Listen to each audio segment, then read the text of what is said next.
Hello छोट्या दोस्तांनो, मित्र मैत्रिणींनो, पालक आणि शिक्षकांनो, कसे आहात सगळे? मस्त मजेत. आज आपण पुन्हा भेटतोय ग्रामरच्या एका नवीन संकल्पनेसह. ठीक आहे. ह्याच्या पूर्वी आपण नाउन्स बघायला सुरुवात केली आहे, बरोबर की नाही?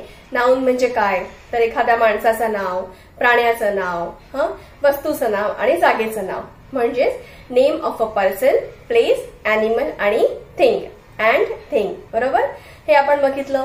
मग कॉमन नाउन्स आणि प्रॉपर नाउन्स काय असतं तेही बघितलं.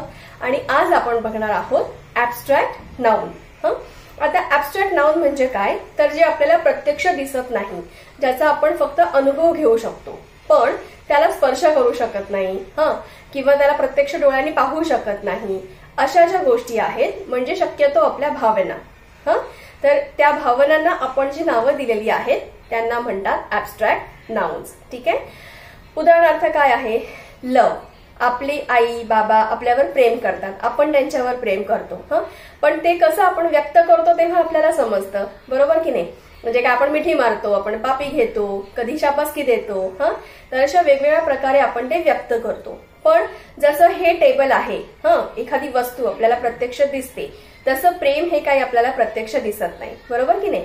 म्हणून त्याला म्हणतात ऍब्स्ट्रॅक्ट. ठीक आहे. सो काय काय उदाहरणं आहेत मग आता ह्याची? लव म्हणजेच प्रेम, हॅपीनेस म्हणजेच आनंद, आपल्याला एखाद्या गोष्टीचा खूप आनंद होतो, परीक्षेत चांगले मार्क मिळाले, जेवायला काहीतरी छान आवडीचं केलं असेल की, अशा छोट्या छोट्या गोष्टीतनं आपल्याला आनंद मिळतो, हॅपीनेस.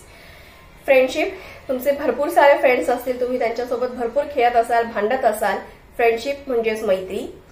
सक्सेस म्हणजेच यश, ब्युटी म्हणजे सौंदर्य, होप म्हणजे आशा, ऑनेस्टी म्हणजे प्रामाणिकपणा. आपल्याला सगळे नेहमी सांगत असतात की प्रामाणिकपणे वागायचं, खोटं बोलायचं नाही, नेहमी खरं वागायचं, है ना? सो ऑनेस्टी म्हणजेच प्रामाणिकपणा. ट्रूथ म्हणजे खरं, खरेपणा. ग्रॅटिट्यूड म्हणजे कृतज्ञता. आपण नेहमी कोणाला थँक्यू म्हणत असतो पटकन, कोणी आपल्याला कधी थँक्यू म्हणत असतो. सो जेव्हा आपण एकमेकांना थँक्यू म्हणतो, धन्यवाद म्हणतो, त्यालाच म्हणतात कृतज्ञता. एखादी साधी पडलेली कोणाची बॅग असेल, आपण उचलून दिली तरी सुद्धा त्या व्यक्तीला बरं वाटणे, अरे थँक्यू असं म्हणून तो पुढे जातो, बरोबर की नाही? सो ग्रॅटिट्यूड म्हणजेच कृतज्ञता. आणि करेज म्हणजेच धाडस. आता तुमच्यापैकी खूप जण रात्री अंधारलेल्या खोलीत घरातच स्वतःच्या जायला घाबरत असाल, पण ते काय करायचं? आपण धाडस करायचं, थोडंसं करेज दाखवायचं आणि त्या अंधारा खोलीत जायचं. कोणीही तिथे लपून बसलेलं नसतं. ठीक आहे, आपलंच घर असतं, हो की नाही?